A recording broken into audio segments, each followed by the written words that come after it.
Former President Donald Trump is now facing 4 indictments in 4 different jurisdictions. The latest case out of Georgia accusing Mr. Trump and 18 of his allies of trying to overturn the state's 2020 presidential election results. The former president is vowing to fight the criminal charges and is claiming he has evidence that proves he's innocent.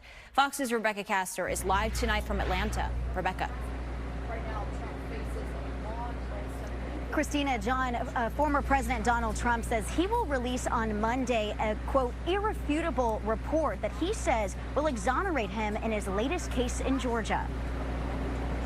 Donald Trump needs to step aside. He won't, but this is too big of a distraction. Hours after being indicted in Georgia with 18 of his allies for election interference, some of Donald Trump's primary rivals pounced. He misled the voters about the last election. He continues to mislead them, and they continue to follow him. At some point, that trust relationship is going to be broken. Others refused to comment on the case itself and instead focused on its political implications. We see the legal system being weaponized against political opponents. That is un-American and unacceptable. As for Trump, he remains defiant, claiming the case is politically motivated. He also claims to have proof, and in a social media post, he says on Monday he will release a, quote, large, complex, detailed, but irrefutable report on the presidential election fraud which took place in Georgia. Georgia's Republican Governor Brian Kemp quickly responding with his own statement, saying in part, quote, the 2020 election in Georgia was not stolen. For nearly 3 years now, anyone with evidence of fraud has failed to come forward. Trump is facing 13 criminal charges in this latest case, including a racketeering charge. Among the other 18 defendants named, his former chief of staff, Mark Meadows, and former attorney, Rudy Giuliani. He's ready to fight this thing in court. The Georgia DA says she wants to try all 19 defendants at the same time, which could be difficult because Trump faces other court hearings in 3 other criminal cases. In Atlanta, Rebekah Castor, Fox 10 News.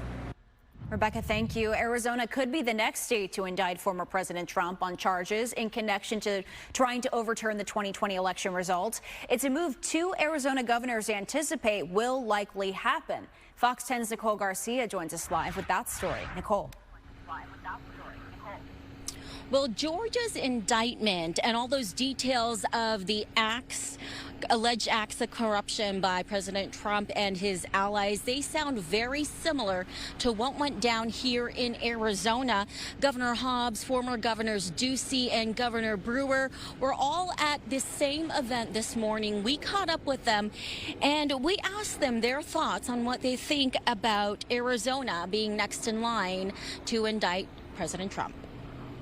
This video shows Arizona's so-called fake electors, including former Arizona GOP Chair Kelly Ward and state lawmakers Anthony Kern and Jake Hoffman, signing false electoral college documents declaring Donald Trump the winner of the 2020 election. Arizona's Attorney General is currently investigating, and Governor Katie Hobbs says she hopes to see Arizona's fake electors face criminal charges. Absolutely. I have been an advocate for holding folks involved in trying to overturn the will of the voters in the 2020 election accountable, and this is part of that. Arizona is mentioned several times in Georgia's indictment as Trump and his allies contacted lawmakers to get them to overturn election results in his favor. Fake electors in Georgia and Michigan now facing several felony counts, including making false statements, conspiracy, and corruption charges. Accountability is critical. I don't think we're going to change direction until there's accountability at the top level, and this is an important step forward that I think should move forward and play out in the legal process. Hobbs's Republican predecessors also weighed in. I do believe that our Attorney General is going to move forward on some kind of disciplinary action. I am concerned about continuing indictments. I think we're on number 4, and I'm concerned about how this is going to affect the electorate, the respect for the rule of law and equal justice. and the Attorney General's office here in Arizona does confirm that an investigation is underway into Trump's allies and Arizona's so-called fake electors, but didn't give any indication on if an indictment is imminent. In a statement, a spokesman for Chris May said, quote, "The Attorney General's office cannot comment on an ongoing investigation. We do not have any updates to share or comments to make on the Georgia case at this time." And coming up at 6 o'clock, hear what the former governors said when we asked them if they would vote for Trump in 2024. Reporting live, I'm Nicole Garcia, Fox 10 News. Okay, Nicole, thank you. Well